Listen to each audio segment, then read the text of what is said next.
Thank you, everybody, for joining in on the line tonight. Kingdom Harbinger Ministry presents for you guys Concrete Faith, hosted by none other than Divine Prospect. I will be your host for the duration of this show. Thank everybody for calling in on this evening. Hope everybody's having a great time thus far. I want to spice up your Mondays a little bit by giving you guys some educational flavor and adding that to the mix. So, again, we thank everybody for tuning in tonight to Concrete Faith. This is your host, Divine Prospect. Now, without further ado, we will get started with the show. It is approximately 9:18 p.m., so we gave a little bit of time for a couple people to jump in, play a little bit of music for you guys just to kill some time. And with that, we're going to get started.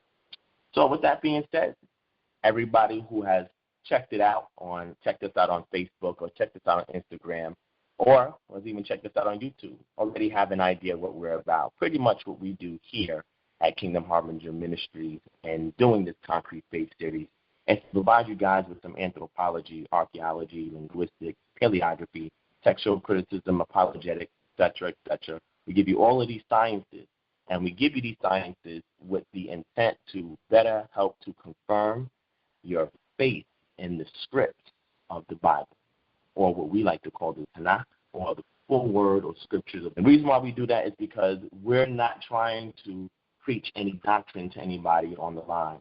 What we do with this series is that we give you the tools that you need to equip yourself to be more confident in sharing what it is that you believe, because it is secured and rooted in something concrete. That is something that is missing from our community nowadays. So Concrete Faith decides to fill in that void and provide you guys with the sustenance and the substance that you need in order to give you more wealth in regards to the concrete things that solidify your confidence in the biblical claims. Now, with that being said, I'd like to thank everybody for joining the line tonight. It could be anywhere else, but you're here with us on Concrete Faith, all right? Now, tonight's topic is something very interesting because it's something that we want to touch pretty much in length on today. And it's something that's always been something that's been intriguing in mind. Whenever I look at the text itself, I try to push aside the theology for a second, and I try to see if there's any kind of patterns of evidence to help me to better understand what the theological element of the text is saying. So in doing so, I have to scrutinize, I have to analyze, and I have to assess the claims that the text is making in the scriptures. Now, one of these interesting texts is the Exodus story. And in the Exodus story, we have a group of Hebrew Israelites that are exiting out of Kemet, and they're entering to the land of Canaan. And there's a series of excursions that take place there over a course of a great length of time before the kingdom is established itself. So upon hearing on this, I said, you know what, let me go ahead and look into this particular biblical claim, sans the theology for a moment, to see if they're on to something there, to see how accurate the text is. So tonight's topic will be, does archaeology provide evidence for the occupancy of Hebrews in Canaan after their exodus from Kemet? I'll say it again. It's a pretty long title. Probably going to shorten it when I put it up on YouTube because you can only put X amount of characters. But I'm going to say it again just so that way everybody can follow what the topic is as we progress forward, as well as the subject matter. Question is, does archaeology provide evidence for the occupancy of Hebrews in Canaan after their exodus from Kemet? So we want to look at this story of the Hebrews exiting out of ancient Kemet and entering into the land of Canaan. And we want to see, is there any evidence of their arrival, of their occupancy, of their excursion in the land of Canaan? Because if we can get enough details in regard to this particular claim, then we can also interject the theological element to see why it was constructed by the people, okay? So with that, we're going to get started. Now, this particular series, as a lot of people know, there's a good amount of reading. And the purpose of the reading is to provide backdrop before we get into or open up the line for people to interact and so forth. And there's a lot of good information that I have on tonight in regards to the topic. Anybody who has been looking at the text and saying, this sounds like a good story, but is there any concrete evidence for the claims that are made in this text? So what I did was I did a little bit of scuba diving, and I've had this information for some time, and I provided it in other particular lectures and things of that nature in a distant past. But I decided to dig it back up because this is a very, very interesting topic, and the reason why is because it helps to complement the upcoming event that the Hebrew Israelites are having April 5th in New York City in Harlem at the National Black Theater. All right, so all y'all that want to come in and get some more information in regards to the Hebrew Israelite Exodus story and anything from ancient Kemet or Canaan or in history that confirms that, you guys want to come in and check that out. We also got some miscellaneous things going on that day as well. And we pretty much want to provide you guys with some great, solid information so that way you can walk away with some consideration to the text. You know, my intent is never to proselytize or superimpose my belief system on anybody. What I like to do is provide them the information and the evidence and let them draw their own conclusions. And that's just being unbiased, objective, and fair.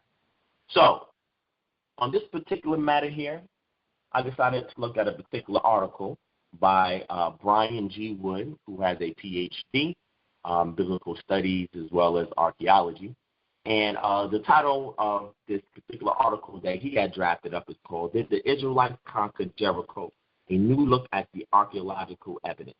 All right? So I need you guys to sit back for a moment. I'm going to do a good amount of reading. I'm going to try not to be too lengthy, but there's a good amount of reading here because I want you guys to get a great background on the archaeological information and how the specific author derived his conclusion. All right? And as we progress, we're going to give you a lot of good information so that way when we open up the lines, we definitely want to get some feedback from you guys or some questions if it can be answered on the line tonight, and definitely help to, again, give you that concrete evidence that you need to solidify the biblical claims so you can be more confident in expressing your faith. All right, so without further ado, let's get started to this article, all right? So sit back, relax, and enjoy. And strap up for this whole roller coaster ride, everybody. All right, here we go. All right, well, ancient Jericho is located in Tel Es-Sultan, next to the copious spring on the western edge of the Jordan Valley, just north of the Dead Sea. The site's excellent water supply and favorable climate, especially in the winter, have made it a desirable place to live from the very beginning of settled habitation. A Neolithic settlement at the site goes back to 8,000 BCE, thus giving Jericho the distinction of being the world's oldest city. At 670 feet below sea level, it is also the lowest city in the world.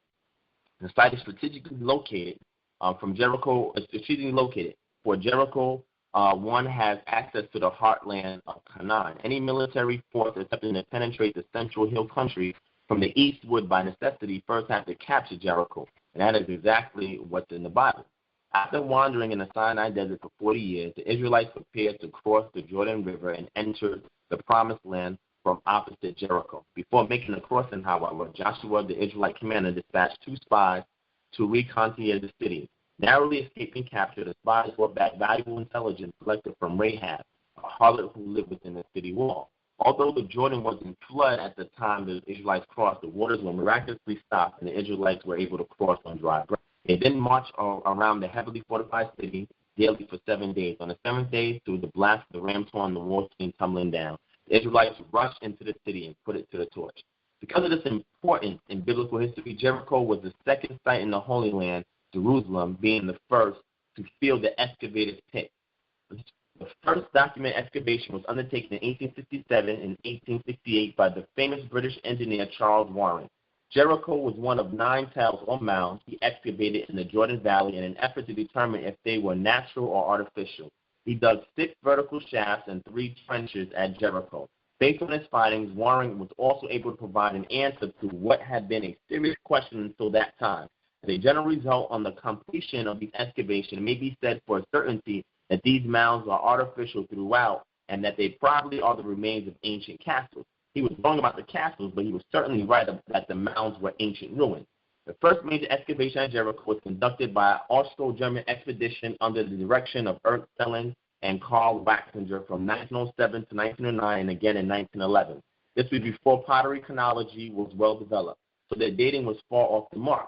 Waxinger later revised the chronology. However, in their carefully drawn plans and sections can still provide valuable information. For example, they traced the middle bronze revetment wall around 3/4 of the base of the tell, although at the time they did not fully understand the complexities of the middle bronze fortification system. It was only when Kathleen Kenyon excavated the site in the 1950s that the nature of the revetment wall was clarified, as we will soon see. After his redating, Watzinger concluded that Jericho was unoccupied and therefore obviously unfortified during the late Bronze period, which is 1550 to 1200 BCE, the time when the Israelites first appeared in Canaan. John Garsting, a British archaeologist, questioned these results and mounted an expedition of his own to further gather evidence regarding the date of the fortifications at Jericho. Garsting was the first investigator to use modern methods at the time, although his work was still crude by today's standards. Give me 1 second, y'all.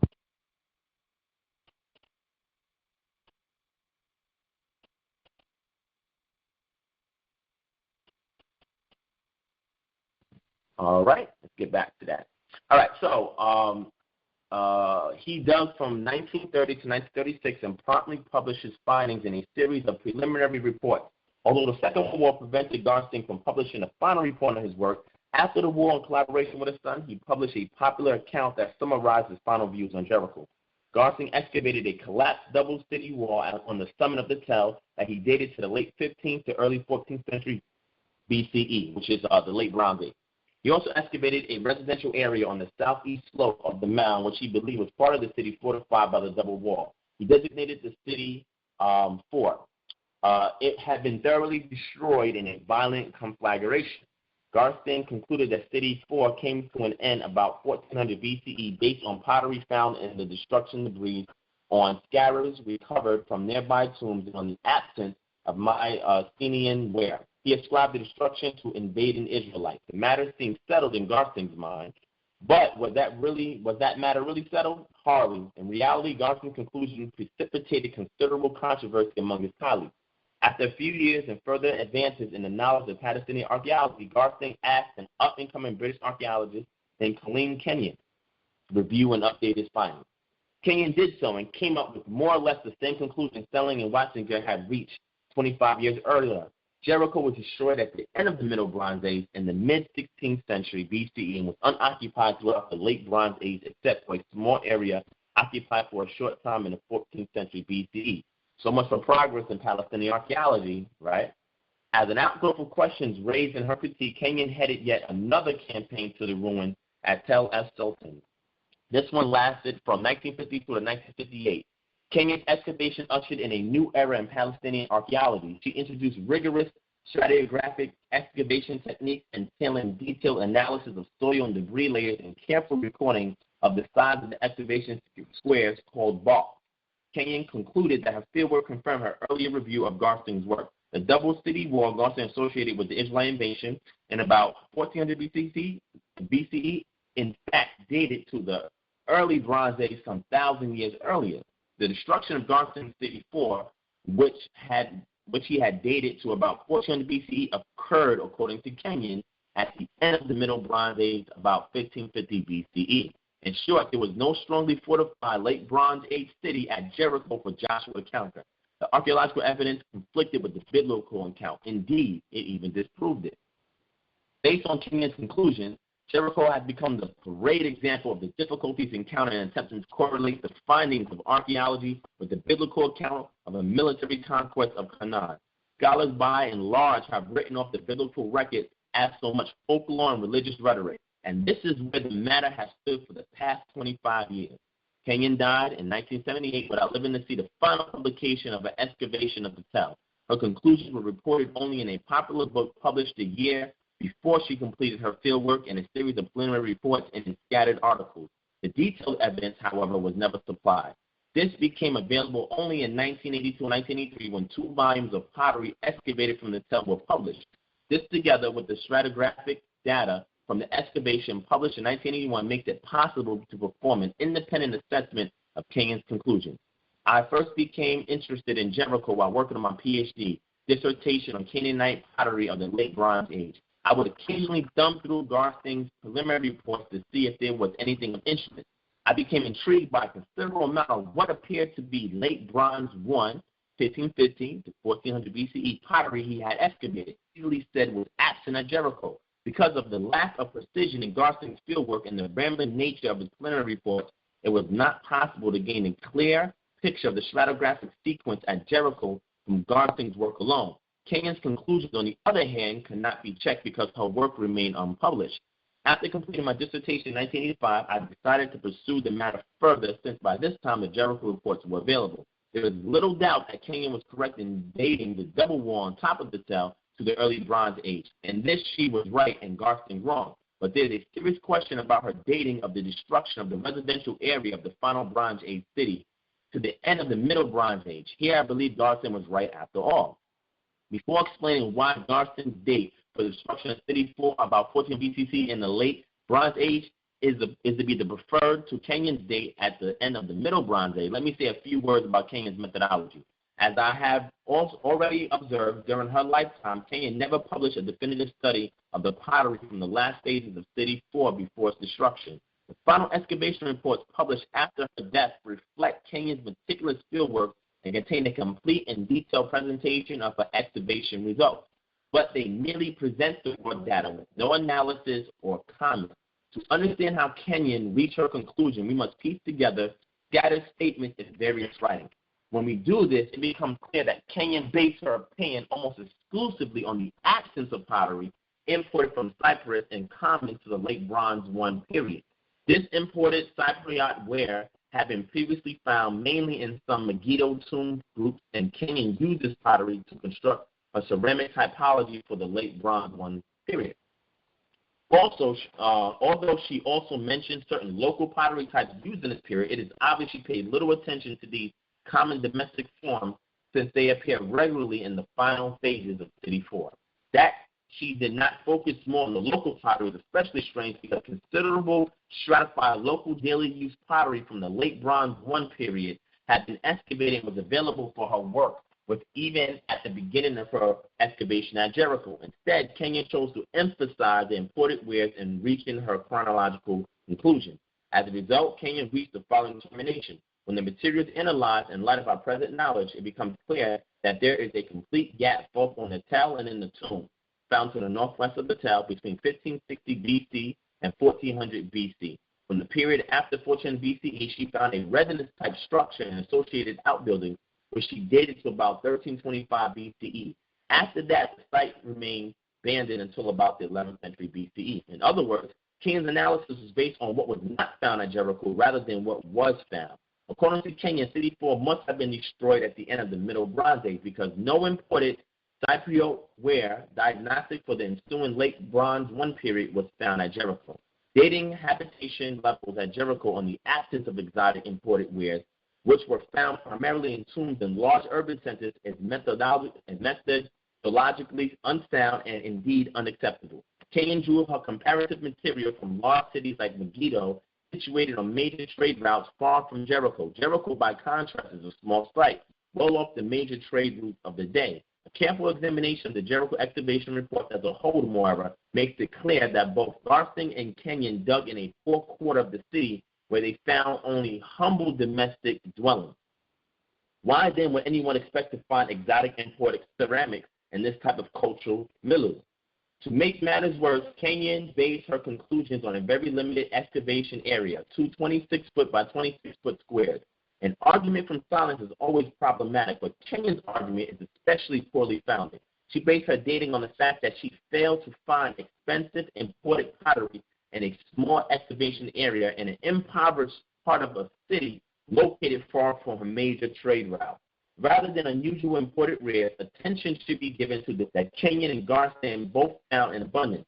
Kenyon went on to associate the destruction of City 4 with the expulsion of the Hyksos from Kemet in about 1570 BCE. But this analysis too has its problems. Kenyon argued that not only City 4 at Jericho, but other destroyed Middle Bronze Age cities in Palestine had met their end at the hands of the Hyksos. And if not the Hyksos, these cities were destroyed by the Egyptians in follow-up campaigns as they pursued the fleeing Hyksos, whom they expelled from Egypt or Kemet, where they once ruled. It makes little sense, however, for the Hyksos to destroy the very city to which they were fleeing and in which they were seeking refuge. As for Kemetic punitive campaigns into Canaan, there is no textual evidence in Egyptian literary sources to indicate that the Commission went beyond Sharuhin and southwest Canaan in their pursuit of the Hyksos. Moreover, there is no evidence to suggest that the Egyptians ever campaigned in the southern Jordan Valley of the 18th dynasty, the period in Egyptian history following Hyksos rule. The Egyptian or Kemetic interest at the time was in the trade routes on the Mediterranean coast and the Kishon Jezreel Valley and in points further north, not in the Jordan Valley. Moreover, Jericho itself produced evidence that militants against a destruction of City 4 by the Commission.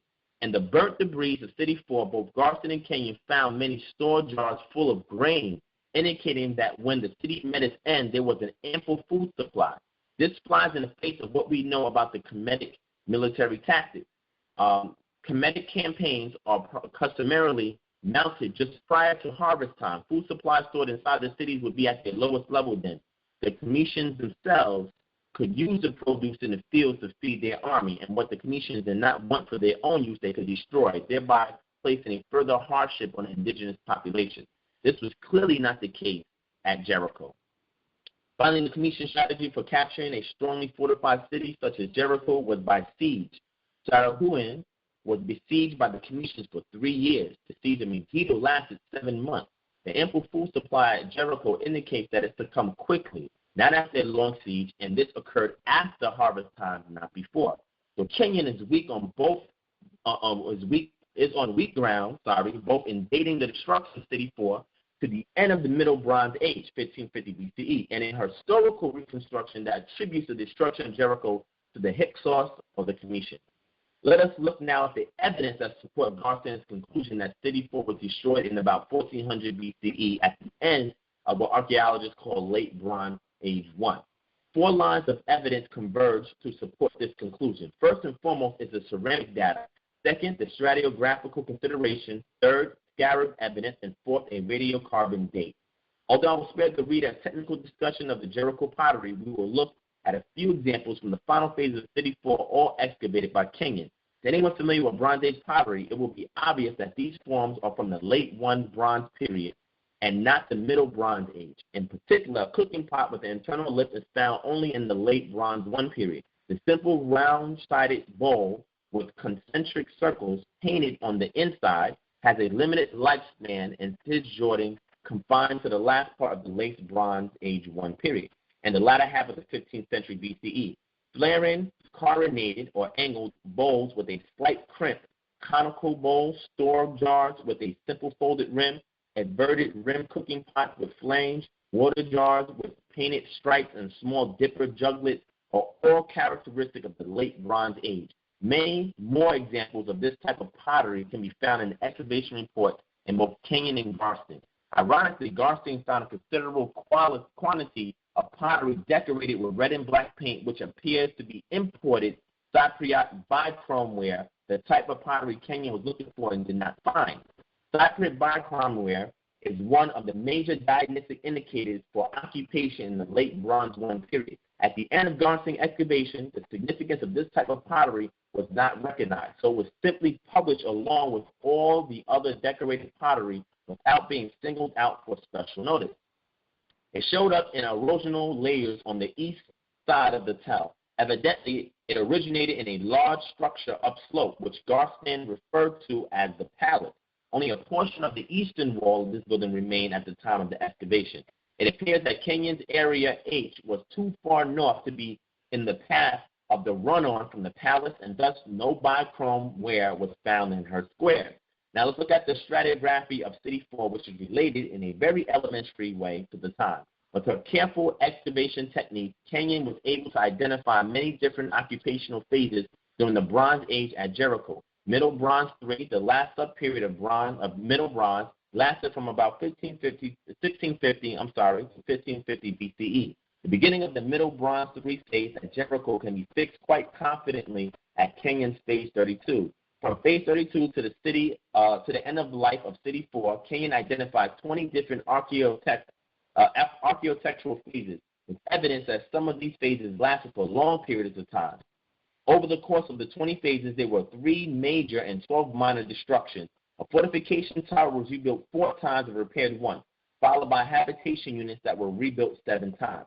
If Kenyon were correct that City 4 met its final destruction at the end of the Middle Bronze period, then all these 20 phases would have to be squeezed into a mere 100 years, which is the Middle Bronze 3 period. It is hardly likely that all of this activity could have transpired in approximately 100 years of the Middle Bronze 3 period. The next item from chronological significance is a scarab series discovered by Garsting. Scarab was small Cometian amulet shaped like a beetle with an inscription, sometimes the name of the Nasut, on the bottom. In his excavation of the cemetery northwest of the city, Garsting recovered a continuous series of Cometian scarabs extending from the 18th century BCE to the early 14th century BCE. The 18th dynasty scarabs include 4 royal names, one of Hatshepsut, one of Thutmose III, and 2 of Amenhotep III, as well as a seal of Thutmose III. The continuous nature of the scarab series suggests the cemetery was in active use up to the end of the late 1 Bronze period. Finally, 1 carbon-14 sample was taken from a piece of charcoal found in the destruction debris of the final Bronze Age city. It was dated to 1410 BCE, plus or minus 40 years, lending further support to the view that the destruction of City 4 occurred around the end of the late Bronze 1 period, about 1400 BCE. All this evidence converges to demonstrate that City 4 was destroyed in about 1400 BCE, not 1550 BCE as Kenyon maintained. And the Hittites did not destroy Jericho, and the Cometians did not destroy Jericho, then who did? The only written record to survive concerning the history of Jericho in the late Bronze Age is found in the Hebrew Bible. When we compare the archaeological evidence at Jericho with the biblical narrative describing the Israelite destruction of Jericho, we find quite remarkable agreement. Jericho is most famous, of course, as the city where the wall came tumbling down. As we have seen, according to Kenyon, there was no city here during the late Bronze Age, and therefore was no city wall at the time to come tumbling down. I believe, however, that the evidence indicates that Kenyon's Middle Bronze Age city lasted into the early part of the late Bronze Age and was not destroyed until about 1400 BCE. This is what Garsting maintained all along. If this view is correct, then there was a strongly fortified city at Jericho at the beginning of the late Bronze Age. Kenyon herself determined that City 4 had an impressive fortification system. The type of fortification that constituted Jericho's defensive system was not really understood by Kenyon's careful stratigraphic work at Jericho. This fortification system consisted first of all of the stone revetment wall, some 15 feet high at the base of the mound. At the northern end of the site, all 3 archaeological expeditions to Jericho found remnants of mud brick parapet wall on the top of the revetment wall. At one point, it was preserved to a height of about 8 feet. It is likely that this parapet wall originally extended all around the city. The revetment wall held in a place a massive packed earth embankment or rampart with a placid face that extended to the top of the tell. Atop this earthen embankment was yet another city wall, as determined from an earlier phase of the defensive system that survived at only one point on the tell. Unfortunately, the upper portion of the embankment on the rest of the tell had eroded away. Accordingly, the upper wall that surrounded City 4, when it was finally destroyed, does not survive today. The lower revetment wall and most of the embankment, however, still exist and can be seen at the site. Despite the fact that the area where the upper wall once stood is gone, there is evidence, incredible as it may seem, that this wall came tumbling down, in the words of the biblical account in Yahshua, fell flat down, Yahshua 6:20. Again, the evidence comes from Kenyon's own careful stratigraphic excavation and the detailed final report that describes it. Kenyon made 3 cuts through the city's rampart on the north, west, and south. In all 3 cuts, she carried her excavation to the lower revetment wall. In the west cut, however, she went even beyond the revetment wall and to the area outside the wall. What Kenyon found outside the revetment wall in the west cut was quite astounding. There outside the revetment wall, she found bricks from the city wall above that had collapsed. I will let her describe it in her own words. She says, above the fill associated with the curved wall, during which the final middle bronze bank or rampart remained in use, was a series of tip lines against the outer face of the revetment wall. The first was a heavy fill of fallen red mud bricks piling nearly to the top of the revetment wall. These red bricks probably came from the wall on the summit of the bank. Over what she described as the main collapse, she found a gravely washed from late erosion. In less technical language, it appears that a wall made of red mud bricks existed either on top of the tell as Canaan populates or on the top of the revetment wall itself, or both, until the final destruction of City 4. The red mud bricks came tumbling down, falling over the outer revetment wall at the base of the tell. There, the red mud bricks came to rest in a heap. Thus, in Canaan's opinion, the pile of bricks resting against the outer face of the revetment wall came from the collapsed city wall. Here is impressive evidence that the walls of Jericho did indeed topple, as the Bible records. The amount of bricks shown in the cross-section in Canaan's bulk, 80 square feet, is sufficient for an upper wall 6 feet wide and 12 feet high. When the wall was deposited in this fashion at the base of the tell, the collapsed mud bricks themselves formed a ready ramp for an attacker to surmount the revetment wall. According to the biblical account, the Israelites who encircled the city went up into the city, every man straight before him, in Joshua 6:20. Note that the Bible states that they went up into the city. The collapse of the city may very well have been the result of an earthquake, since there is ample evidence for earthquake activity at the end of the life of City 4. Again, geophysicist Amos Nur says, this combination, destruction of Jericho and the stoppage of the Jordan, is so typical of earthquakes in this region that only little doubt can be left as to the reality of such events in Yahshua's time. Now let us turn to the remains of the city itself. One of the most intriguing questions about the story in Joshua concerns the location of Rahab's house. We know her house had a roof exposed to the elements because she hid the spies under some flax that was drying there in Joshua 2:6. It was also built atop the city wall, thus facilitating the escape of the spies. Then she let them down by a rope through an opening, for her house was at the surface of the wall since she lived within the wall, Joshua 2:15. Selling and Harbinger found a number of domestic structures from the final phase of City 4 on the north side of the tell. They were located on the lower slopes of the rampart just inside the revetment wall. It is possible that Rahab lived in just such a house. If so, it would have been within the city wall, i.e. between the revetment wall with the mud brick parapet and the upper city wall at the crest of the rampart. It could also have abutted the revetment wall with a window through the parapet wall overlooking the stone revetment below. The houses built on the rampart appeared to have compromised the forecourt of the city because they were constructed of thin walls, only 1 brick in width. Remnants of the final phase of City 4 were also found on the southeast slope, just above the spring by Garsting and Kenyon. What Garsting and Kenyon found here is most revealing. Garsting dug a large area, about 115 feet by 165 feet, which he called the palace storeroom area. Kenyon found remains from the final phase of City 4 only in the 2 excavation squares.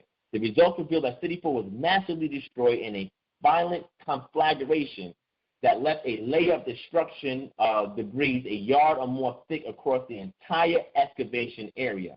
The last observation in this quotation above, which is the destruction was complete, walls and floors were blackened or reddened by fire, and every room was filled with fallen bricks, timbers, and household utensils. In most rooms, the fallen debris was heavily burnt, but the collapse of the walls of the eastern room seems to have taken place before they were affected by the fire. This description may be compared with the biblical account. According to the Bible, after the Israelites gained access to the city, they burned the city with fire and all that was therein, in Joshua 6:24. In short, after the collapse of the walls, perhaps by earthquake, the city was put to the torch. The most abundant item found in the destruction, apart from pottery, was grain. As noted above, both Garston and Kenyon found large quantities of grain stored in the ground floor rooms of the houses. In her limited excavation area, Kenyon recovered 6 bushels of grain in 1 season. This is unique in the annals of Palestinian archaeology. Perhaps a jar or 2 might be found, but to find an extensive amount of grain is exceptional. What conclusions can we draw from the circumstance? Grain was a very valuable commodity in antiquity. The amount stored after harvest provided food until the next harvest. Grain was so valuable, in fact, that it was used as a medium of exchange. The presence of these grain stores in the destroyed city is entirely consistent with the biblical account. The city did not fall as a result of a starvation siege, as was so common in ancient times. Instead, the Bible tells us Jericho was destroyed after but 7 days, and Joshua 6:15 and verse 20. Successful attackers normally plundered valuable grain once they captured the city. This, of course, would be inconsistent with the grain found here. But in the case of Jericho, the Israelites were told that the city and all that was within shall be devoted to the Lord for destruction. And they were commanded, keep yourselves from the things devoted to destruction. Joshua 6:17 and 18. So the Israelites were forbidden to take any plunder from Jericho. This could explain why so much grain was left to burn the city for a minute's end. Another inference can be found from the grain. The city fell shortly after harvest and the spring of that year. This is precisely when the Bible says the Israelites attacked Jericho. Rahab was drying freshly harvested flax on the roof of a house in Joshua 2 and 6. The Israelites crossed the Jordan while it was in the flood at harvest time, Joshua 3:15. And they celebrated Passover just prior to attacking the city, Joshua 5 and 10. Despite my agreements with Kenyon's major conclusion, I nevertheless applaud her for a careful and painstaking field work. It was she who brought order to the confused stratigraphic picture at Jericho. Her thoroughgoing excavation methods and detailed reporting of her findings, however, did not carry over to her analytical work. When the evidence is critically examined, there is no basis for a contention that City 4 was destroyed by the Hyksos or Cometians in the mid-16th century BCE. The pottery, stratigraphic considerations, scarab data, and carbon-14 date all point to a destruction of the city around the end of the late Bronze Age 1 period, about 1400 BCE. Garsting's original date for this event appears to be the correct one. Wow, that was some good information right there, family, and pretty much from the consensus of the data that was provided by our PhD, Brian G. Wood, is letting us know that all of the substantial evidence that they have found in the area of Jericho validates the biblical claims the way the biblical claims actually purport it to be. So that includes the hiding of the spies because they were covered with flax when he was on the roof of the wall. That also includes the falling of the walls and the collapsing of the walls. That also includes the storage silos that they had, or the jars they had, of the grain, because it fell in such a short period of time and was sieged very quickly and nothing was taken. It also confirms the fire that burned down the walls, and that fire that burned down the walls, we also see these torch marks on all of this debris that is found at the Jericho site. So Garsting made his first excavation. It was backed up by Kenyon, and now we have another Canaanite archaeologist by the name of Brian G. Wood, who has a PhD, who also went to the evidence that was left behind and also did the field work and looked at the journals and biographies that was left behind by these individuals to go over the work, and he saw so many similarities that he was able to conclusively conclude that the data points closely to the biblical story outside of any other account in antiquity. That is remarkable. We also found the scarabs of even Thutmose III and Amenhotep III, who all ruled during the late Bronze Age period. Thutmose ruled from about 1504 to 1415 BCE approximately, and Amenhotep about 1386 to 1349 BCE. So we found scarabs of 4 royal names that was found in the tombs there in the Canaanite area of the city. So this stuff is very, really, really interesting and very remarkable because it all coincides with the biblical story, sans the theology. So we're looking at it strictly from the archaeological record to see if the claims that the scriptures make is validated with archaeology. So if you guys want a very good video in regards to this, you can YouTube what's called Secrets of the Bible, The Fall of Jericho by Dr. Bryant Wood. Again, you want to YouTube a video called Secrets of the Bible, The Fall of Jericho by Dr. Brian Wood. It's about a 55-minute video. It's not boring at all. It's very interesting. It's done almost the way that you will find one of these shows on the History Channel or the Discovery Channel. It was done almost in that format, so it wasn't boring. And it definitely gives you action-packed evidence of everything that I just listed in his dissertation here in regards to the Israelites entering into the city of Jericho. Now, this is interesting for many reasons, because I just explained that it validates the historical account that the Bible speaks about. But also, we want to know, is there a reason why there will still be doubt and controversy in regards to this?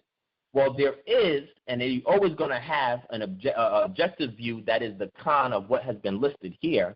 But what would be the limitations of that con in relation to what Dr. Bryant Wood had presented? Well, we have to look at the limits of archaeology, okay? Now, in an article called The Exodus Controversy by Mario Sigli, which you can find from the Biblical Archaeology website. Again, all the links, I will post them on the YouTube page that has the video of this recording posted. I will have all the links there so you guys can go back and view it for yourself. But by Mario Sigli, he writes on the limits of archaeology, many critics who doubt the historicity of the Exodus, and including the conquest and excursion of the Israelites into Canaan, share a problem: over-reliance on what archaeology can prove. Archaeology is, in fact, a limited area of study in which the interpretation of findings, as archaeologists readily admit, is more of an art than a hard science. Archaeologist Edwin Yamauchi points out the limits of this science when he explains, little of what was made or written in antiquity survives to this day. Number two, few of the ancient sites have been surveyed, and a number have not even been found. Number three, probably fewer than 2% of the known sites have been meaningfully excavated. And four, few of these have been more than scratched. And five, only a fraction of the fraction that has been excavated have been published in data made available to the scholarly world. And he wrote this back in 1972. So since then, we've made a lot of marketed improvements in regards to the science of archaeology. And I will fast forward this up to date to Brian Wood, where he actually talked about what I had just read for you, because Brian Wood did his studies from the 70s all the way up into recent times. And that video you'll see on YouTube was made just recently, looking at all the latest findings in regards to city of Jericho. Now, he says, considering not only the limits but also the positive side of archaeology, it is remarkable how many biblical accounts have been illuminated and confirmed by the relatively small number of sites excavated and finds uncovered to date. Even though, regrettably, some professionals go out of their way to present a distorted picture of what archaeology does reveal, it does provide some of the strongest evidence for the reliability of the Bible as credible and accurate history. Okay? And in the second part of this article that he has, he says it's called Evidence Destroyed. He says the major challenge in reconstruction and accurate view of history is that through the ages, most negative or embarrassing evidence was never written down or was intentionally destroyed by later rulers. In fact, the Bible stands in marked contrast to most ancient literature in that it objectively records the facts about biblical personalities, whether good or bad. When new kings ascended the throne, they naturally wanted to be seen in the best light. So in many nations, they covered up or destroyed monuments and records of previous monarchs. This pattern of expunging earlier historical evidence can be repeatedly seen in Kemetic monuments and historical records. For example, after the Hyksos rulers were expelled from Kemet, the Cometians erased the records of that humiliating period so thoroughly that some of the names and the order of the Hyksos kings remain uncertain. Sometime later, Thutmose III destroyed virtually all the records relating to Queen Hatshepsut, the previous ruler whom he despised, reportedly, or some people postulate. Visitors to her famous temple can still see where Thutmose's workmen carefully chiseled away her image from the walls of the structure. A few decades afterwards, the ruling priest eliminated virtually all possible traces of the teachings of the Nisu Akhenaten, who had introduced what they considered to be heretical Egyptian religious reform. So it should come to no surprise that the ancient Cometians would never have wanted to record or even remember what was perhaps a seemingly humiliation, the national devastation that occurred when the Israelite slaves won this freedom, and Kemet might prove powerless at that time to stop them. This attitude is not limited to the past. Even today, some of what went on during the first two world wars is still hotly debated by historians on both sides of the issue. It seems too much to hope for some, then, that a proud and powerful nation such as Kemet, whose rulers were considered gods, would record that their mighty army was crushed by a band of virtually unarmed and unnamed slaves who had a more powerful supposed deity on their side.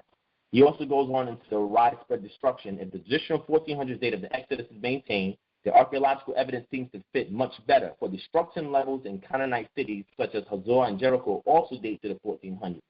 Dealing with these present findings, archaeologist Randall Price concludes the signs of widespread destruction at certain sites should not be considered as archaeological evidence against the biblical chronology and for a late date for the conquest by Yahshua.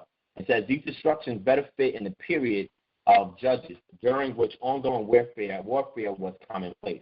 Dr. Merrill adds, signs of major devastation in the period from 1400 to 1375 would be an acute embarrassment to the traditional view because the biblical witness is univocal that Israel was commanded to annihilate the Canaanite population, but to spare the cities and towns in which they lived. And the record explicitly testified that this mandate was faithfully carried over. The only exceptions were Jericho, Ai, and Hazor. That was from a 1996 article. From recent discoveries, another article that the Exodus never occurred is that there are no signs that the Israelites wandered in the Sinai desert for 40 years. However, we must remember that during the Exodus, the Israelites were forced to live nomadic lives. No longer did they reside in villages with sturdy houses and artifacts that could have survived as evidence. Instead, in the wilderness environment, every item had to be used to its fullest capacity and then, if possible, recycled. Also, the portable tent encampments during those 40 years would have left little to no traces that could be found 3,400 years later, especially in the shifting desert sand. Interestingly, recent satellite infrared technology has revealed ancient caravan routes in the Sinai. George Stephen, a satellite image analyst, discovered evidence in the satellite photographs of ancient tracks made by a massive number of people going from the Nile Delta straight south along the east bank of the Gulf of the Suez and around the tip of the Sinai Peninsula. He also saw huge campsites along that route, one that fits the description given in the book of Exodus. And this is from Price's work in 1997. Could this evidence be a coincidence? If nothing else, it at least shows that a large number of people could be sustained in the same region and on the same path as that taken by the Israelites during the Exodus. Wow. That was some very compelling information. If you guys did not catch it the first time around, when this gets posted, you can go back and review it. And you can also look up the articles yourselves and read it at your pace. But I wanted to give this backdrop information because now that we have a particular view, do we have another attestation to these Israelites or these Hebrew people leaving out of Kemet, entering into the land of Canaan, and existing there, causing ruckus, destroying cities, going to war, etc. Now, do we have another account that verifies this? Well, we have to investigate other sources, okay? Now, one thing a lot of people hear is the term Habiru, right? And a lot of people who are actually reads about the Amarna tablet, you understand who the Habiru was. The Habiru was a group of nomadic or semi-nomadic individuals that was causing a lot of ruckus in the Canaanite area. So a lot of people pose that the Habiru were the Hebrews. Now, you cannot make the correlation with the name because we're talking about its depiction in the Akkadian text, its depiction in the Canaanite and the Kemetic text in regard to the corresponding Armenian letters. But the Hebrew is what the people would have been known outside of the Hebrews. They would have not known them as the Hebrews since Ivri was a Hebrew term that was used almost exclusively for the Hebrew people themselves and some of the individuals that were outside of those camps and were intimately involved with these people, okay? So let's look at some information from the Hebrew. And once we look at the Hebrew information, let's see if some of this correlates to what the biblical account attests to, all right? So I'm going to read you some information on Hebrew. Again, the link for this will be posted on the video that I post of this particular series that we have here on today, all right? Now, Hebrew was the name given by various Sumerian, Egyptian, Akkadian, Hittite, Mitanni, and Ugaritic sources, dating roughly between 1800 BC to 1100 BC to a group of people living as nomadic invaders in the area of the Fertile Crescent from the northeast of Mesopotamia and Iran to the borders of Kemet and Canaan.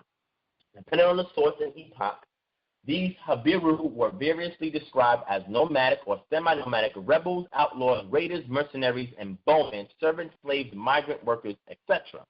As more texts uncovered throughout the Near East, it became clear that the Habiru were mentioned in contexts ranging from unemployed agricultural workers and vagrants to mounted mercenary bowmen. The context differed depending upon where the references were found. Though found throughout most of the Fertile Crescent, the arc of civilization extended from the Tigris-Euphrates river basins over to the Mediterranean littoral and down through the Nile Valley during the second millennium. The principal area of historical interest is in its engagement with Egypt or Kemet. Carol Redmount, who wrote Bitter Lives, Israel in and Out of Egypt in the Oxford History of the Biblical World, concluded that the term Habiru had no common ethnic affiliation. A number of the Amarna letters sent to pharaohs Amenhotep III, Akhenaten, who was Amenhotep IV, and briefly his two successors from vassal kings in Canaan and Syria in the 14th century BCE mentioned the Habiru. These letters, written by Canaanite scribes in a cuneiform-based Akkadian language, complain about attacks by armed groups who are willing to fight and plunder on any side of the local wars in exchange for equipment, provisions, and quarters. Those people were identified by the Sumerian logogram, S-A-G-A-Z, in most of the letters, and by the Akkadian name, Hapiru, and a few from the area of Jerusalem. They appear to be active on a broad area and as far south as Jerusalem. None of the kings of the region, with the possible exception of Abi Ashirta, is called Habiru. Sources also discuss one, Labayu, who had been an Egyptian vassal and set up for himself. Attacking Megiddo, he assembled a group of Habiru who consisted of both disposed local people and invaders. Having won Megiddo for himself, he gave supporters Shechem for their own. Igrim, the 15th century BC king of Alakha, son of the king of Aleppo, states in his chronicles that after his family had been forced to flee in Mar with his mother's people, he left them and joined the Habiru people in the land of Canaan, where the Habiru recognized him as the son of their overlord and gathered around them. After living among them for 7 years, he led his Habiru warriors in a successful attack by sea on Alalak, where he became king. Abi Heba, the Comitian vassal ruler of Jerusalem in the Amarna period in the mid-1330s BC, wrote a series of letters to the Comitian king in which he complained about the activities of the Habiru who were plundering the king's land. Abdi Heba wanted to know why the king was letting them behave in this way, why he was not sending archers to protect his and the king's property. If he did not send military help, the whole land would fall to the hands of the Habiru. Now, the Habiru, again, were a group of nomadic or semi-nomadic peoples that was causing a lot of ruckus in the land of Canaan. Now, were the Hebrews entirely the Habiru or the Habiru entirely Hebrews? No, of course not. We know that because of where they were. We had a range of the Habiru who were also in Syria, okay, up into the areas of Ugarit, all right? And now when we look to see where the land of Yisrael was located, we know that people who were considered the Habiru was based on the character of the individuals who were looting, plundering, trying to get provisions and trying to settle in different areas in the land of Canaan that was upsetting the way the standard was established in ancient Canaan. So the interesting question was, were the Hebrews the Habiru? Yes. The Hebrews were called the Habiru by the people based on their character and the things we're doing, not by their ethnographic distinction from the other Canaanite peoples, but by the character of those people who they saw that some happened to be agriculturalists, some happened to be servants, some happened to be migrants, some happened to be mercenaries. And you'll see when you read the story in the scriptures of the 12 tribes, there were different characteristics of each tribe, which would notate that each one of them had one of these characteristics that when the outsiders had witnessed them, they called them by the name of the Habiru. So do not tell anybody that Hebrew means Habiru and that all the Habiru were the Hebrews. That's not true. Just like telling people that all of the Hyksos were the Hebrews, because we'll read in any article, any historical article, anthropological article, you'll see that the Hyksos themselves were multi-ethnic people. So the Hebrews made up just one portion of the entire Hyksos population that was in Kemet and that had left Kemet and went into the land of Canaan. So we have to be very careful when we make these correlations because we have to be statistically accurate with conveying this evidence to people who do not subscribe to our faith. Now, looking at the time now, it's about 10 p.m., and I've done a great deal of reading for you guys. I have one last thing to share with you guys, and then I'm going to ask the question. And when I ask the question, I'm definitely going to open up the lines and let you guys answer it, okay? And I'm going to read this for you guys, and then I'm going to ask you guys a question, all right? So my next piece that I'm going to get for you guys, just give me one moment, I'm actually going to read for you guys from some of the Amarna tablets themselves, okay? Because we got to look at the Amarna tablets when we analyze it to see if some of these things that was listed or documented, can they refer to the character of the Hebrew Israelites that was in the land of Canaan at the time, all right?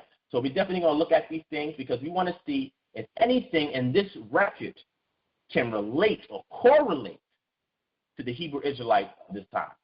All right. So now I'm going to start with the Amarna letter EA68, and I'm going to give you the listing of all these Amarna tablets so you guys can go back and research it for yourself.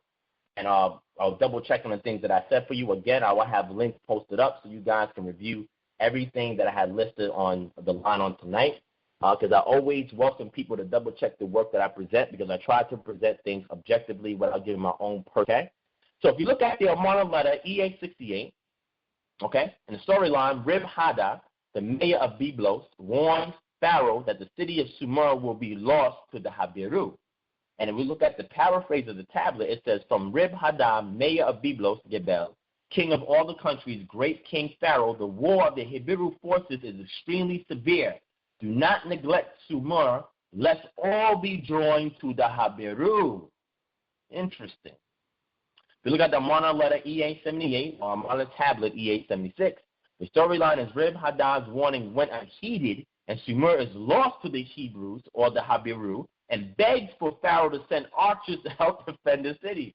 So the Commission ruler of the Nasut completely ignored that letter. Either he got the letter too late, or either he felt that it was not worth him expensing a considerable amount of resources to resolve the issue, because I could understand, as being a king on the suit, that you're getting a lot of letters for a lot of minor things that people make major because they become big crybabies, right? Because they're so dependent on the rulers who are lording over them.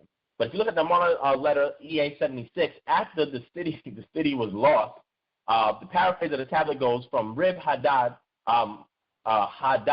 mayor of Byblos, Gebel, Sumer, your garrison city have joined the Habiru, and you have done nothing. Send a large force of archers. So now he's pleading. He said, dang, this whole city has got captured by these Habiru people. I sent you an earlier letter. You ignored it. Now I'm asking you, please send us some more help. Oh, man, you got to read these letters, guys. This stuff is very interesting, man.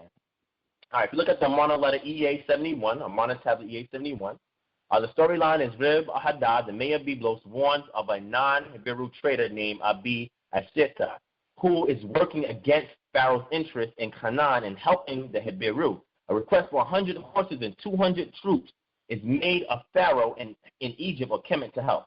The paraphrase of the tablet goes, from Rib-Hadad, mayor of Byblos, Gebel, Abi Ashita is a servant and dog who takes the king's land for himself. Through the Habiru, his auxiliary force is strong. Send 100 horses and 200 men that I may resist Abi Ashita.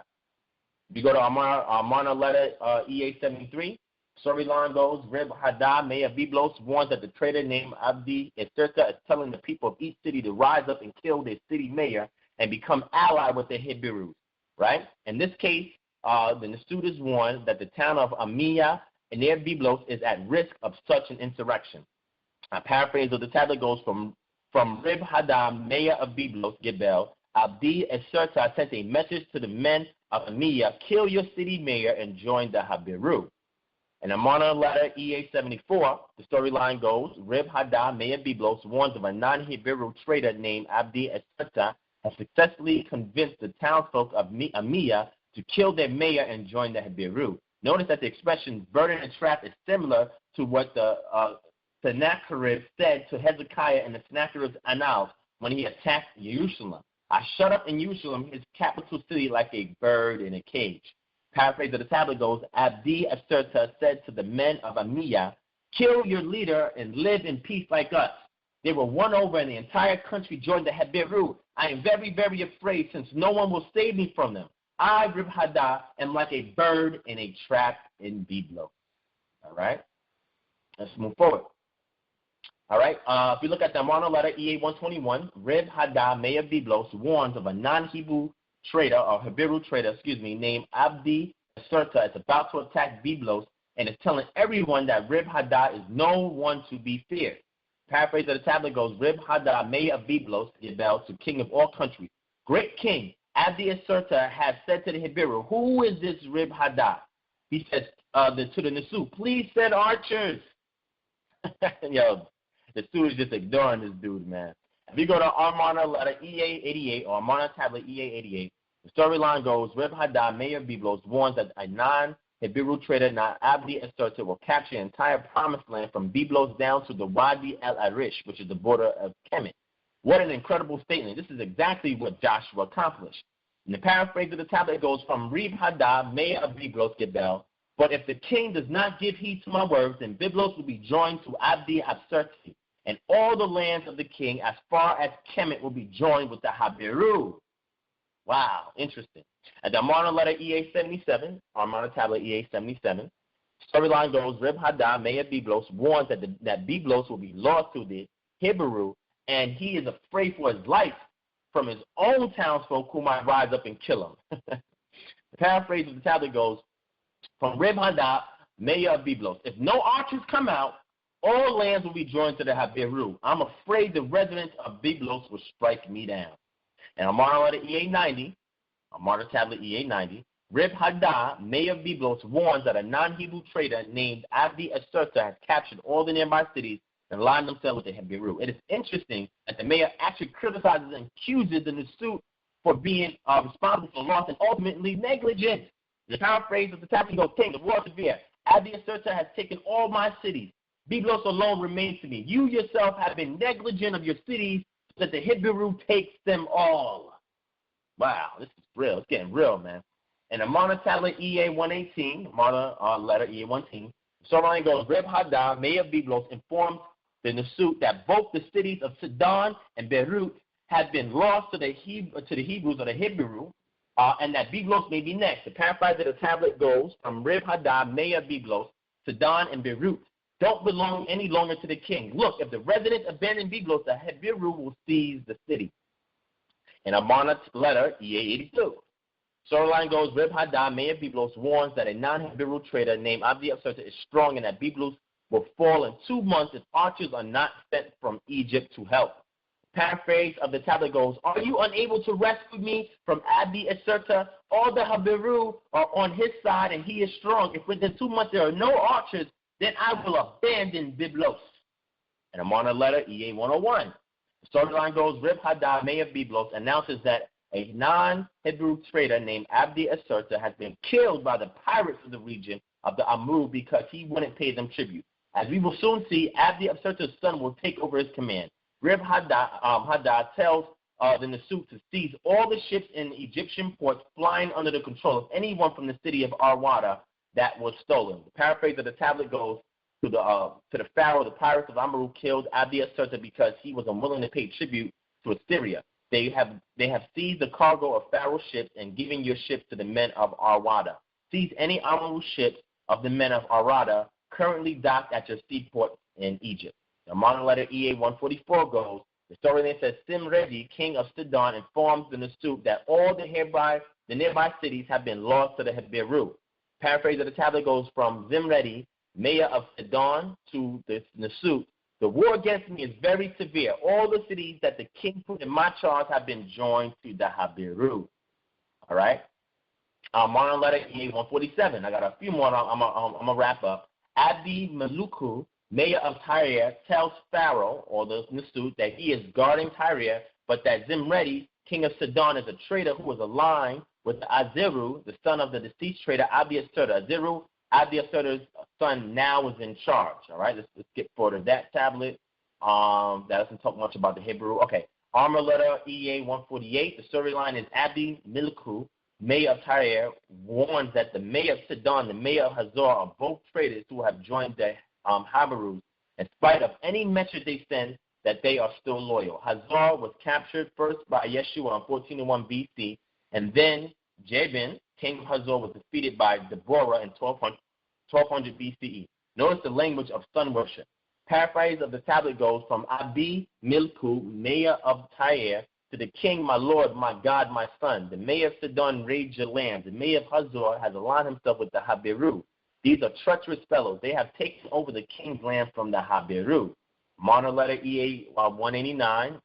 Let's see. The storyline goes, Etakama, mayor of Kadesh, informs in the suit that Birai Waza, mayor of Damascus, was a traitor and that the city was lost to the Habiru, but Etam Kama and recaptured Damascus. This is an interesting tally because it shows that not all of the Hebrew military campaigns were successful.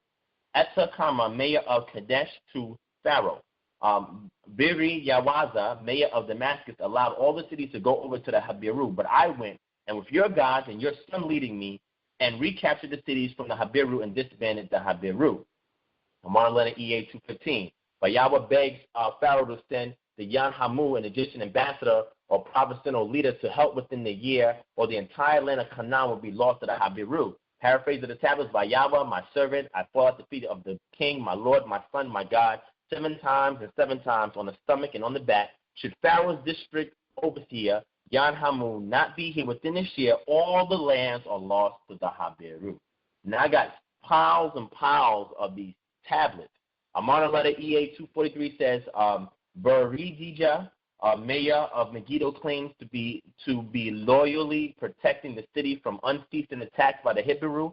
Paraphrase of the tablet goes from Beridija, mayor of Megiddo, I am guarding Megiddo, the city of the Nisut, or the Pharaoh, day and night, as the warring of the Hebrew in the land is severe. And that's from the Amarna tablet EA-243. Now, all of these letters, I got about 20, 30 more letters. All of these letters, man, all of them talk about all of the pillaging, the plundering, the attacks by these Hebrew individuals who are pillaging the lands, destroying the lands, taking over, and trying to settle up themselves. And you see all of these correspondence from these vassal kings being sent to the Nisut and Kemet, asking and requesting for assistance. And a majority of this assistance fell on deaf ears, which is incredible, man. It's really, really interesting why the Phoenician king would just let these particular requests just go unnoticed. And when you actually study the Amarna tablets, you'll see some reasoning by some of the experts in this field why that was the case. But looking at this, a lot of this also supports the excursions that were done in Canaan. All right, now I'm going to stop there because I had maybe about 10 more tablets I wanted to read again that go back and confirm. You can go back for your own reference. Look at Amarna letter EA-284, the Amarna letter EA-366, the Amarna letter EA-286, the Amarna letter 287, the Amarna letter 323, the Amarna letter 329, the Amarna letter 330, the Amarna letter 333, the Amarna letter 288, all right, the Amarna letter 289, the Amarna letter 290. And this is just a few more that I have. I have so many letters here that if you thoroughly go through these letters, you will see that a lot of it has consistencies of what was going on in the land of Canaan when the Hebrew Israelites were going in and raiding, pillaging it, burning it down, trying to seize the land, which correlates with a lot of the biblical claims. Now, what I wanted to do as well, but it'll be a little more time-consuming, is in each one of these letters, I have a corresponding text in the biblical scriptures that validate these concerns of the local kings that was in the Canaanite area. And when you see this correlation, it's a starking reminder that a lot of the biblical claims can be looked at as history if you sidestep the theology or the theological aspect. All right? Now, with that, family, I'm going to end my teaching on tonight. I thank everybody for taking the time out to listen. Before I let you guys go, I'm going to ask a question, and I'm going to answer the question. Then I'm going to open up the lines to anybody that wants to ask any questions or that want to give any feedback or anything of that nature, so that way we have everything recorded on this session and this episode, and we can sign off and sign out, and I will see you guys again the next time we have our series, all right? So my question to the audience, and now I'm going to be looking at the panel to see who's there. If anybody's familiar with Concrete Faith, you know that I pick people at random to answer my question. Good thing tonight, since I did a good amount of reading, I'm going to ask one question because I want to spare you guys some time because it is getting kind of late on a Monday night. So let me ask you guys one question, and I want to see who's able to answer this question for me.